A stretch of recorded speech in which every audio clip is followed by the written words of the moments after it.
Hello, good morning students. तो आज हम बात करने वाले हैं अपने टाइप्स ऑफ गुडविल के बारे में। जो ख्याति होती है वो कितने प्रकार की होती है। तो यहाँ पे अलग अलग जो व्यक्ति हैं, अलग अलग एक्सपर्ट्स हैं, उन्होंने अपनी अलग अलग विचारधारा पेश करी है regarding two types of goodwill.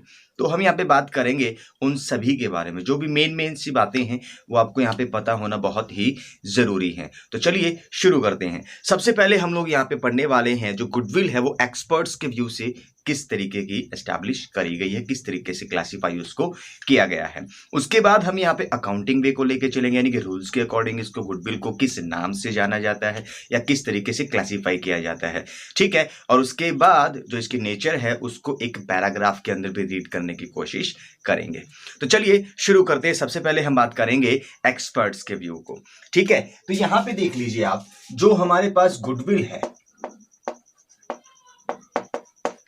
तो कुछ एक्सपर्ट्स ने जो है लगातार रिसर्च करी और उसके बिहाफ पे गुडविल को क्लासिफाई करा।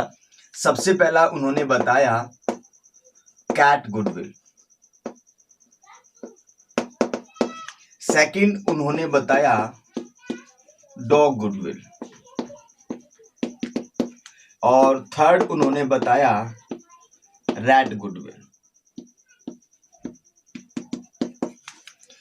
क्लियर। इसके बाद फिर हम अकॉर्डिंग टू रूल्स या यूं कहा जाए अकाउंटिंग, तो इसके पॉइंट ऑफ व्यू से हमारे पास जो गुडविल क्लासिफाई हुई, पहला सेल्फ जनरेटेड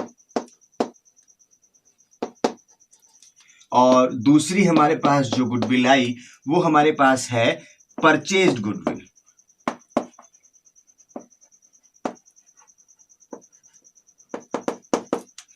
ये हमारे पास दो तरीके से इसको क्लासिफाई किया गया। पहला एक्सपर्ट के व्यू से हम समझेंगे और उसके बाद रूल्स या फिर अकाउंटिंग के नजरिए से इसको यहाँ पे समझने की कोशिश करेंगे। तो चलिए शुरू करते हैं कैट गुडविल से। मैं इसको एक बार रफ कर देता हूं। मैं इस तरफ का जो है साफ करके चलूंगा ताकि मुझे जो एग्जाम्पल्स वगैरह लेके समझाने में स्पेस मिल पाए। तो देखिए, कैट जो गुडविल होती है वो क्या होती है। सबसे पहले आप इस बात को सोच लीजिए कि जो कैट होती है, बिल्ली होती है, वो घर को यानी कि जहां पे भी वो स्टे करती है, सपोज करें ये एक स्पेस है जहां पे पी अपने बिजनेस को रन करता है। क्लियर। ये एक स्पेस है, प्लेस है, लोकेशन है जहां पे पी अपने बिजनेस को रन करता है। अब कैट टाइप गुडविल क्या होती है। अब सिंपली बिल्ली को देख लीजिए। बिल्ली जहां पे भी रहती है वो उस जगह से काफी अटैच्ड हो जाती है। वो उस जगह को छोड़ना बिल्कुल भी पसंद नहीं करती है, भले ही उसका मालिक कहीं पे भी शिफ्ट कर जाए। तो यहां पे जो कैट गुडविल है, ठीक है, ये मौजूद है। कैसे। अब अगर मान लो पी जो है अपने बिजनेस को उठा के यहां से यहां पे शिफ्ट कर देता है। क्लियर। पी ने अपना बिजनेस यहां से यहां पे शिफ्ट कर दिया, तो अब ये जो गुडविल है ना, ये वहां पे नहीं जाने वाली।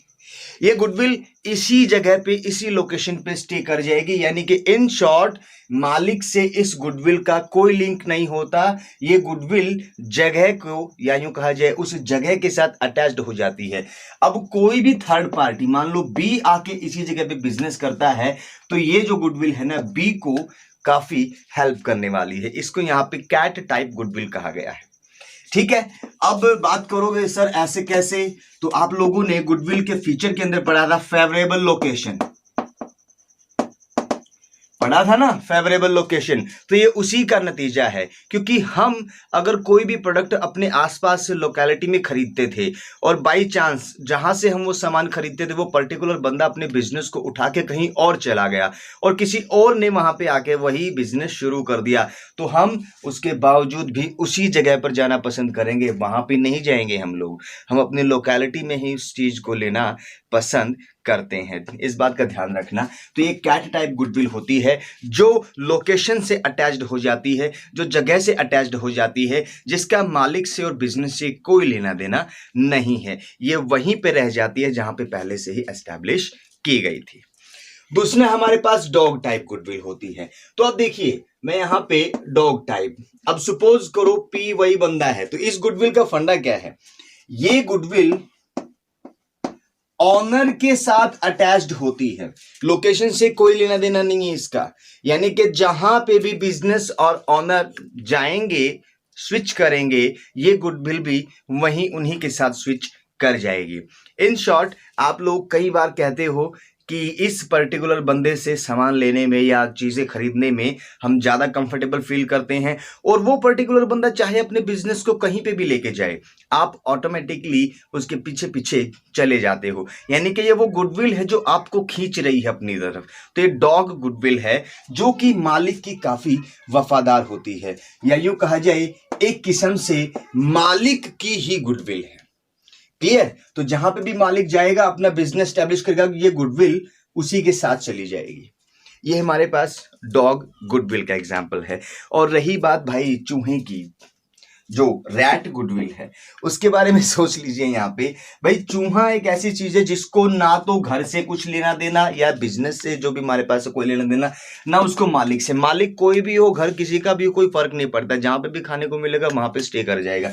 तो ठीक वैसे ही जो रैट टाइप गुडविल है, इसकी जो वैल्यू है ना हमेशा कम रहती है। अब इसका कारण क्या है? क्योंकि ना तो इसका बिजनेस से कोई कनेक्शन, ना इसका जो है मालिक से कोई अट्रैक्शन, ना लोकेशन से ना मालिक से कोई अट्रैक्शन नहीं है। ये गुडविल कभी हाई, कभी बिल्कुल डाउन, कभी हाई, यानी कि बहुत ज्यादा फ्लक्चुएटिंग इसमें इसकी वैल्यू में होता रहता है। और वही चीज है कि इसको रैट टाइप गुडविल यहां पे कहा गया। इसमें बहुत ज्यादा चेंजेस होते रहते हैं। तो ओवरऑल ये बिजनेसेस कौन से हमारे पास है? तो सिंपली जो फैशन इंडस्ट्री होती है,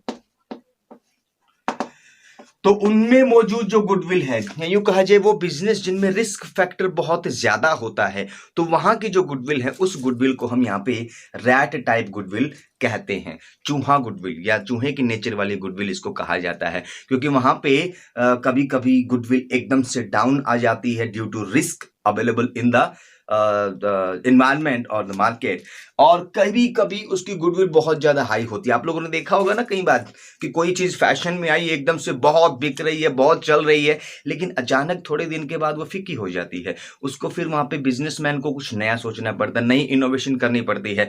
वही सिचुएशन यहाँ पे है। तो रेड टाइप गुडविल, इसका खामियाजा नोकिया को भुगतना पड़ चुका था, क्योंकि वो सोच चुके थे कि यहाँ पे जो गुडविल है वो हमारी डॉग टाइप गुडविल है, वो उसको मान के चल चुके थे। लेकिन इन शॉर्ट ये नहीं था। वहां पे जो गुडविल थी वो रेड टाइप थी। उन्होंने अपने आप को इनोवेट नहीं करा, उन्होंने अपने आप को मार्केट में एस्टैब्लिश करने का प्रॉपर जो है काम नहीं करा, तो गुडविल ने उनसे पल्ला झाड़ लिया। और आज जो है, एक टाइम तक सैमसंग का कब्जा था, फिर अब आप देखते हो Xiaomi, Oppo वगैरह वगैरह बहुत सारे मोबाइल फोन्स यहाँ पे काम कर रहे हैं। तो ये हमारे पास गुडविल थी, जो कि cat type goodwill, dog type goodwill और रैट टाइप गुडविल। अब हम बात करेंगे जो अकाउंटिंग के अकॉर्डिंग जो टाइप्स ऑफ गुडविल है वो कैसे करे गए हैं। तो चलिए शुरू करते हैं। मैं उनको यहाँ पे आपको समझाने की कोशिश करूंगा। आई होप कि ये जो बातें हैं आपको समझ में आ चुकी होंगी अच्छे तरीके से। और अगर फिर भी कोई डाउट है तो कमेंट बॉक्स आप ही लोगों के लिए है।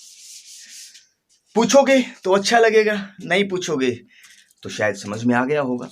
तो चलिए अब बात करते हैं हमारे पास अकाउंटिंग के अकॉर्डिंग जो गुडविल है। तो देखिए ध्यान से, यहां पे जो गुडविल है ना भाई, वो थोड़ी सी चेंज हो जाएगी। जो क्लासिफिकेशन है वो थोड़ा सा चेंज होने वाला है। कैसे चेंज होने वाला है? तो सबसे पहली तो बात, इसमें सबसे पहले हमारे पास जो गुडविल आती है वो होती है सेल्फ जनरेटेड। सेल्फ जनरेटेड यानी कि खुद से प्राप्त ख्याति। कोई भी बिजनेस है वो लगातार कंटिन्यूअस जो है कि भी अपने बिजनेस को रन करता है, और उसकी ईमानदारी यानी कि ऑनेस्टी और बहुत सारे जो फैक्टर्स मिलकर जब काम करते हैं, तो मार्केट में उस पर्टिकुलर बंदे की जो इमेज है, या उस पर्टिकुलर प्रोडक्ट की इमेज है, या उस पर्टिकुलर कंपनी की जो इमेज है, वो बहुत ज्यादा हाई हो जाती है। लोग उसको पसंद करते हैं, उसको खरीदना पसंद करते हैं। तो ये जो गुडविल है वो उस व्यक्ति ने खरीदी नहीं, बल्कि खुद के एफर्ट से पैदा करी है। तो इस गुडविल को according to accounting book of accounts में लिखा नहीं जाता। अब ये फैक्टर भी है। तो सिंपली हमारे पास जो क्लासिफिकेशन किया, तो दो तरीके गुडविल, सेल्फ जनरेटेड और हमारे पास दूसरी जो कैटेगरी आ जाएगी वो आ जाएगी परचेज्ड गुडविल। अब अकाउंटिंग के नजरिए से बता रहा हूं तो इसीलिए इसने कहा जो सेल्फ जनरेटेड है ना भाई, उसको बुक ऑफ अकाउंट्स में जगह देंगे ही नहीं। अब आप कहोगे सर जी गुडविल तो है, इसको जगह क्यों नहीं देंगे? तो सिंपल सी बात है भाई, यहां पे आप ध्यान में रख लीजिएगा, कोई भी प्रोडक्ट लगा लो, कोई भी असेट लगा लो, अगर हमने उस असेट के बदले कोई भी रेम्यूनरेशन या कोई भी कंसीडरेशन पे नहीं किया है तो वो हमारी बुक ऑफ अकाउंट्स में जगह नहीं पाएगा, क्योंकि अकाउंटिंग कहती है जिस चीज के बदले पेमेंट नहीं उसको लिखेंगे क्यों भाई? समझ में आई बात? क्योंकि कोई भी ट्रांजैक्शन तभी तो रिकॉर्ड होगी ना जब उसके बदले कोई मॉनेटरी टर्म या कोई भी चीज बाहर जाएगी या कोई भी चीज उसके बदले दी जाएगी, और यहां पे तो इस चीज के बदले कुछ गया ही नहीं बाहर। तो इसीलिए अकाउंटिंग कहता है कि इस चीज को हम अपने बुक ऑफ अकाउंट्स में शामिल नहीं करेंगे। अब सेकेंड टाइप हमारे पास आ जाती है, वो होती है हमारे पास परचेज्ड गुडविल। अब परचेज गुडविल क्या होती है? तो सीधा सीधा इसका अपोजिट है भाई, ठीक है। वहां पे क्या होता है, जो गुडविल हमारे पास है वो परचेज्ड गुडविल है, ठीक है। यानी कि वो गुडविल जिसके बदले हमने कोई ना कोई पेमेंट करी है,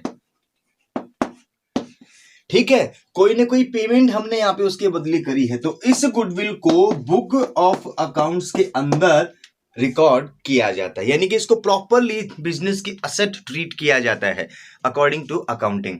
अब आप कहोगे सर जी ऐसा क्यों? क्योंकि पेमेंट हो रही है भाई उसके बदले। सर ये जो गुडविल है ये काम कैसे करती है? तो सिंपली क्या होता है, जब एक कंपनी दूसरी कंपनी को टेक ओवर कर लेती है, खरीद लेती है, ठीक है, तो उस कंपनी के भी तो कुछ ना कुछ वैल्यूज थी, उस कंपनी के भी तो कुछ ग्राहक थे जो इस कंपनी को ऑटोमेटिकली मिल जाएंगे, ठीक है, जो इस कंपनी को ऑटोमेटिकली वो ग्राहक मिल जाएंगे। अब आपको बता दूं, टिकटॉक शुरू से ही टिकटॉक नहीं था भाई। जो हमारे पास बाइट डांस कंपनी है चाइना की, उन्होंने यूएसए की एक कंपनी थी या एप्लीकेशन थी जो कि म्यूजिकली, ठीक है, उसको उन्होंने टेक ओवर कर लिया। क्लियर हुआ? अब म्यूजिकली के जो यूजर्स थे वो इंडिया में भी थे, म्यूजिकली के जो यूजर्स थे वो अमेरिका में भी थे, क्योंकि वो तो इंटरनेशनल लेवल की एप्लीकेशन थी। और जब म्यूजिकली को टेक ओवर कर लिया गया तब उस सिचुएशन में आपको पता है टिकटॉक का जो एरिया है वो ऑटोमेटिकली बढ़ गया। तो म्यूजिकली की गुडविल का फायदा सीधा सीधा अब टिकटॉक उठा रहा था। तो अब टिकटॉक ने जो भी पेमेंट उसकी गुडविल के लिए करी ना, वो हमारे पास जो है परचेज्ड गुडविल यहां पे कंसीडर करी जाएगी। और वो गुडविल जो म्यूजिकली गुडविल थी वो अब टिकटॉक की गुडविल यानी कि टिकटॉक की असेट बन जाएगी या बन गई। अभी तो खैर बैन हो चुका है, जस्ट फॉर एग्जांपल था ये समझाने के लिए, ताकि आप लोगों को अच्छे तरीके से समझ में आ जाए। तो ये हमारे पास परचेज्ड गुडविल थी और इसको हम लोग अपने बुक ऑफ अकाउंट्स में शामिल जरूर करते हैं। अब बारी आई कि सर जो दोनों क्लासिफिकेशन यहाँ पे हुए हैं उनमें से इंपॉर्टेंट कौन सा है? तो देखो भाई, जो पहला एक्सपर्ट के अकॉर्डिंग जो हमारे पास जो क्लासिफिकेशन है, और दूसरा हमारे पास अकाउंटिंग या रूल्स के अकॉर्डिंग जो हमारे पास क्लासिफिकेशन है, दोनों ही इंपॉर्टेंट है।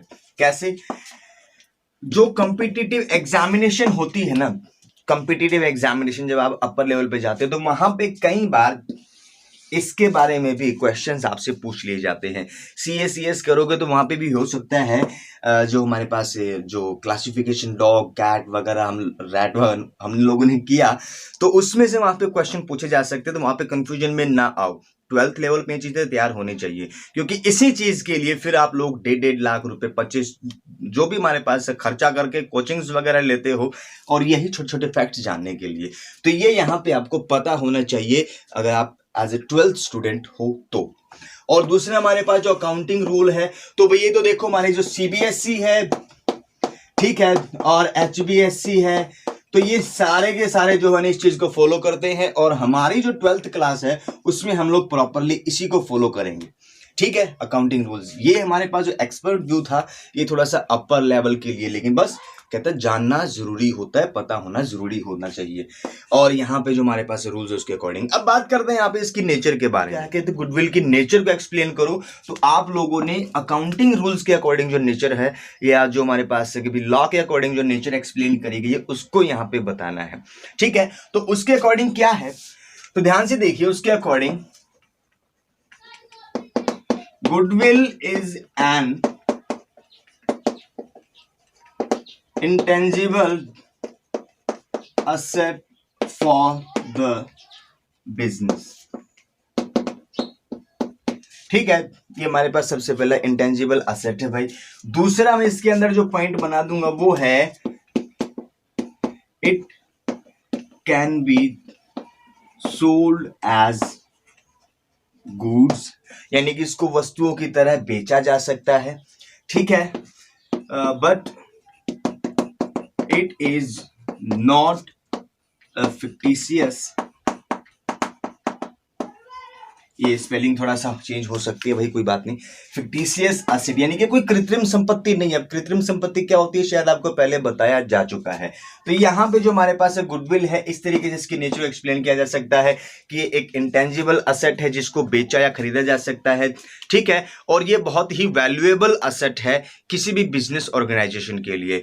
तो ये हमारे पास क्लासिफिकेशन था गुडविल का। तो इससे नेक्स्ट वाले वीडियो में हम लोग यहाँ पे गुडविल के वैल्यूएशन के तरीके या जो मेथड्स हैं उनको स्टडी करने वाले हैं। तो इसी के साथ बहुत बहुत धन्यवाद।